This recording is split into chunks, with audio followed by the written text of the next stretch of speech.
रेरामध्ये अनेक प्रकारच्या complaint file होतात, मात्र सगळ्याच कंप्लेंट रेरामध्ये चालत नाहीत. अनेक कंप्लेंट रेरा अथॉरिटी डिसमिस करतात आणि डिसमिसलचा ग्राउंड म्हणजे रेरा कंप्लेंट कॅन्सल करतात आणि त्या डिसमिसलचा ग्राउंड हा रेराचं ज्युरिस्डिक्शन नाही असा असतो. बऱ्याच वेळा बऱ्याच लोकांना असं वाटतं की ते एखाद्या अडचणीत आले की त्या सगळ्या अडचणींची उत्तरं म्हणजे रेरा कायदा आहे. मात्र असं अजिबात नाही. रेरा कायदा हा अतिशय छोटा कायदा आहे आणि त्याच्यामध्ये अतिशय निश म्हणजे अतिशय थोडक्याच गोष्टी नमूद आहेत आणि तेवढ्याच गोष्टींसाठी रेरामध्ये तुम्हाला उत्तरं मिळू शकतात.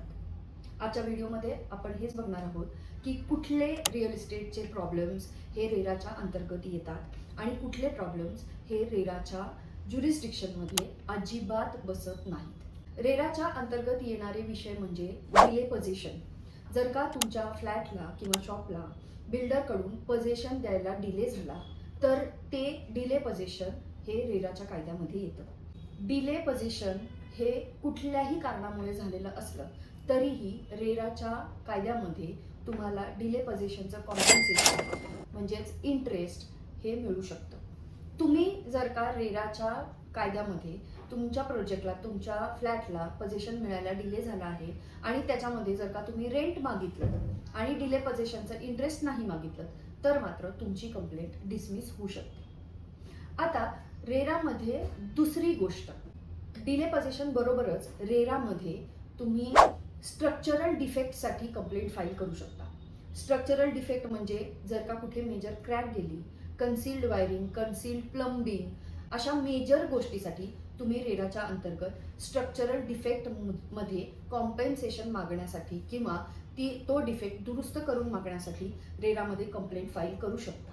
त्याचबरोबरीने कॅन्सलेशनसाठी देखील रेरामध्ये तुम्ही कंप्लेंट फाईल करू शकता.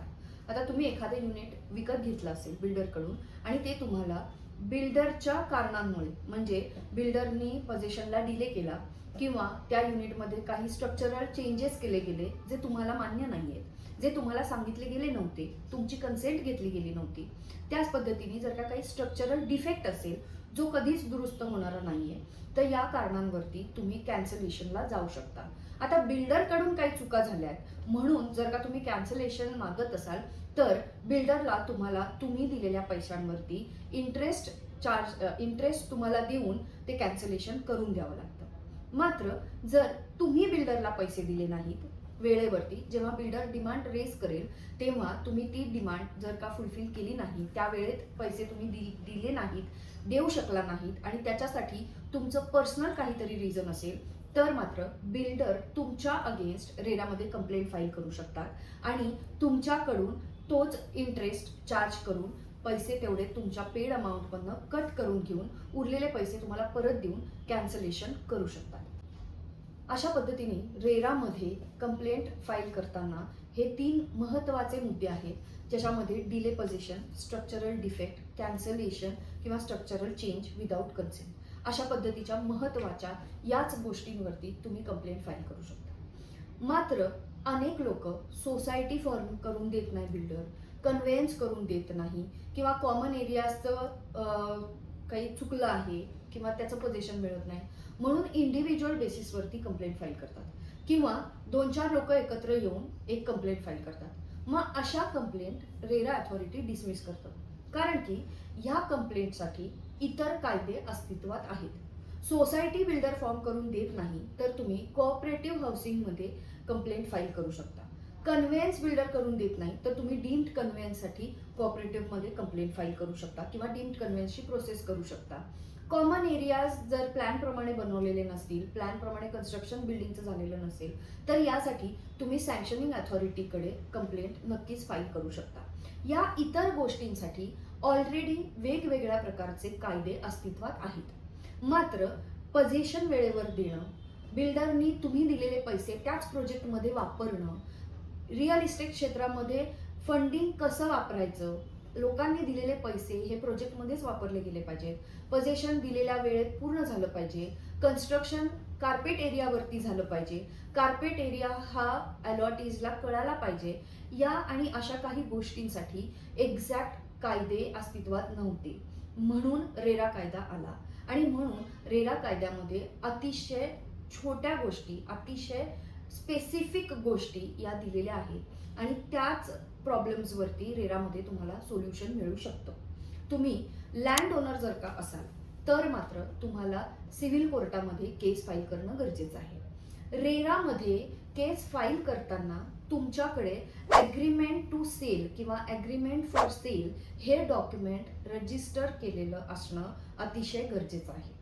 जमीन मालकाकडे जर डेव्हलपमेंट ॲग्रीमेंट किंवा जॉईंट व्हेंचर ॲग्रीमेंट किंवा अशा पद्धतीचं दुसरं कुठलं MOU अशा डॉक्युमेंट जर का तुमच्याकडे तुमच्या फ्लॅटसाठी किंवा प्रॉपर्टीसाठी असेल तर अशा प्रॉपर्टीजचा वाद हा सिव्हिल कोर्टामध्ये दिवाणी दाव्यामध्ये चालतो, तो रेरामध्ये चालवता येत नाही. अशा पद्धतीची कंप्लेंट जर जमीन मालकाने रेरामध्ये फाईल केली तर ती कंप्लेंट डिसमिस होऊ शकते. म्हणजेच रेरामध्ये अतिशय थोडक्या गोष्टी या फाईल करता येतात, कंप्लेंट ह्याच्यावरती फाईल करता येते आणि बाकीच्या तुमच्या प्रॉब्लेमसाठी इतर कायदे अस्तित्वात आहेत, त्याचा वापर करून तुम्ही civil court, criminal court, consumer court या आणि अशा अनेक कोर्टांमध्ये तुमचा प्रॉब्लेम घेऊन तुमची कंप्लेंट फाईल करू शकता. अशाच पद्धतीने तुम्ही जेव्हा रेरामध्ये कंप्लेंट फाईल करत असता तेव्हा तुमच्या कंप्लेंट फायलिंगला काय बेस आहे, तुमचं नक्की काय म्हणणं आहे हे तुम्हाला स्वतःला क्लिअर असणं अतिशय गरजेचं आहे. तुम्ही रेरामध्ये एखादी कंप्लेंट जर का कार पार्किंगसाठी फाईल करत असाल तर तुमच्याकडे कार असणं अतिशय महत्त्वाचं आहे. आज तुमच्याकडे कारच नाही आणि तुम्ही कार पार्किंग छोटं मिळालंय किंवा कमी साईजचं मिळालंय अशी कंप्लेंट फाईल करणं चुकीचं आहे. अशी कंप्लेंट शेवटपर्यंत जाऊन नंतर डिसमिस होण्याचे चान्सेस जास्त आहेत.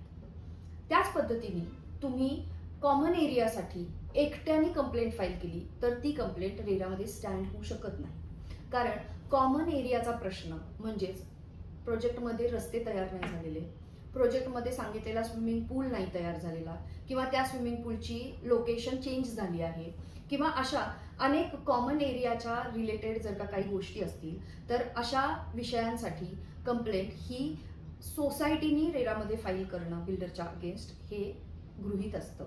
किंवा सोसायटी फॉर्म झाली नसेल तर मेजॉरिटी लोकांनी एकत्र येऊन एखादी असोसिएशन ऑफ पर्सन बनवून मग अशी कंप्लेंट रेरामध्ये फाईल करणं हे अपेक्षित आहे. प्रोजेक्टमधला एक माणूस किंवा एक अलॉटी किंवा एक फ्लॅट बायर कॉमन एरियासाठी जर कंप्लेंट फाईल करत असेल तर त्या कंप्लेंटला जास्त महत्त्व दिलं जात नाही.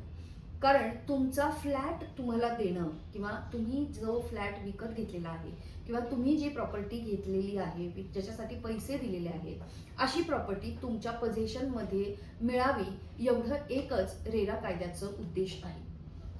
त्या प्रॉपर्टीला सोडून म्हणजे तुमच्या फ्लॅटला सोडून इतर ज्या गोष्टी आहेत त्या जर का जीवनावश्यक गोष्टी नसतील तर त्यासाठी तुम्हाला अनेक अलॉटीजला एकत्र करून मगच रेरामध्ये कंप्लेंट फाईल करणं गरजेचं आहे.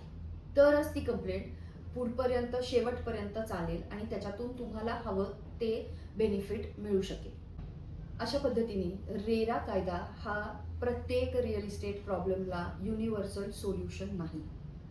रेरा कायदा हा तुम्हाला पोझिशन मिळवून देण्यासाठी, वेळेत पोझिशन मिळवून देण्यासाठी आणि तुम्ही दिलेले पैसे हे त्याच प्रोजेक्टमध्ये वापरले जावेत या दोन महत्त्वाच्या कारणांसाठी बनवला गेलेला कायदा आहे. रेरामध्ये कुठल्याही प्रॉब्लेमसाठी कंप्लेंट फाईल केली तर तुम्हाला त्याचं सोल्युशन मिळेल असं अजिबात नाही.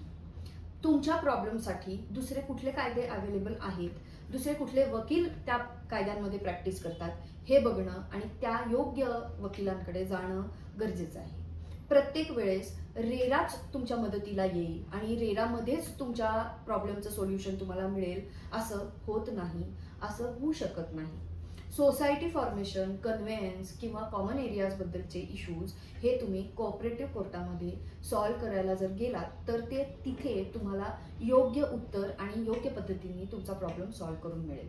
त्यामुळे रेरामध्ये कंप्लेंट फाईल करत असताना delay position, refund for cancellation, structural defect आणि स्ट्रक्चरल चेंज विदाऊट कन्सेंट या 4 महत्त्वाच्या गोष्टींसाठीच कंप्लेंट फाईल करा.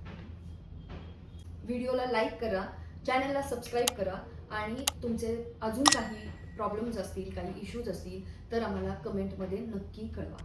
धन्यवाद.